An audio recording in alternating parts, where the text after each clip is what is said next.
দেশে চলতি অর্থবছরের প্রথম 6 মাসে আশঙ্কাজনক হারে কমেছে বিদেশি বিনিয়োগ। জুলাই থেকে ডিসেম্বর সময়কালে কমেছে প্রায় 71%। বিশ্লেষকরা বলছেন, সামাজিক, রাজনৈতিক ও অর্থনৈতিক অনিশ্চয়তার কারণে এমন পরিস্থিতি সৃষ্টি হয়েছে। এছাড়া ব্যবসার প্রতিকূল পরিবেশও বড় কারণ বলে মত তাদের। রায়হান শোভনের রিপোর্ট। 250-টিরও বেশি ডিজাইন অপশন নিয়ে ওয়ালটন স্মার্ট ফ্রিজ, বোঝে আপনার প্রয়োজন।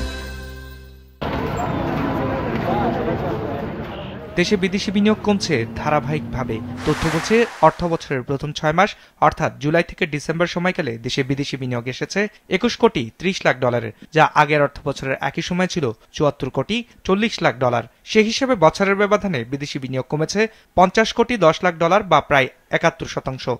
রাজনৈতিক পরিস্থিতি বা সামাজিক পরিস্থিতি বা অর্থনৈতিক পরিস্থিতি, আপনি যেটাই বলেন না কেন, প্রতিটি ক্ষেত্রেই কিন্তু এটা যেটা বিদ্যমান সেটা হচ্ছে চরম অনিশ্চয়তা। এখন এই ধরনের একটা অনিশ্চয়তা যেখানটা বিদ্যমান, সেখানে একজন বিনিয়োগকারী নিঃসন্দেহে বিনিয়োগ করতে আগ্রহী হবেন না। আমাদের বিদেশি বিনিয়োগ 71% যে কমেছে, এটা কিন্তু এরই ফলাফল হিসেবে আমরা দেখতে পারি। বিদেশি বিনিয়োগকারীরা তখনই আসবে যখন আপনার লোকাল কারেন্সি অ্যাপ্রিসিয়েট করার পসিবিলিটি থাকে। তা আমাদের তো অ্যাপ্রিসিয়েট করার পসিবিলিটি ছিল না গত কয়েক মাসে, সবসময় তো ডেপ্রিসিয়েটই করে গেছে, তাই না? সুতরাং এই অবস্থায় ডেফিনেটলি বিদেশি বিনিয়োগ, কস্ট অফ বিজনেস, আমাদের স্ট্যাবিলিটি অফ দ্য বিজনেস, আমাদের বিজনেস এনভায়রনমেন্ট, এসব কিছু মিলেই বিদেশি বিনিয়োগ একটু কমেছে। তথ্য বলছে, বিনিয়োগ কমছে প্রান্তিক হিসাবেও। চলতি অর্থ বছরের প্রথম প্রান্তিক অর্থাৎ জুলাই থেকে সেপ্টেম্বরে নতুন ও পুনঃবিনিয়োগ মিলিয়ে দেশে এসেছে 15 কোটি ডলারের বিদেশি বিনিয়োগ, আর পরের প্রান্তিকে এসেছে প্রায় 7 কোটি ডলারের বিনিয়োগ। শুধু চলতি সময়ই নয়, বরং বিনিয়োগের এমন মন্দাদশা চলছে গেল 5 বছর ধরেই, যা পরিষ্কার হয় কেন্দ্রীয় ব্যাংক ও অর্থ মন্ত্রণালয়ের তথ্য অনুযায়ী, যাদের হিসাবে গেল 5 বছরে দেশে গড়ে বিদেশি বিনিয়োগ এসেছে 150 কোটি ডলারের, যার মধ্যে নতুন বিনিয়োগের পরিমাণ 66 কোটি ডলার। এই বিনিয়োগ একটা দীর্ঘকালীন তারা চিন্তাভাবনার ফসল হিসাবে বিনিয়োগ হয়।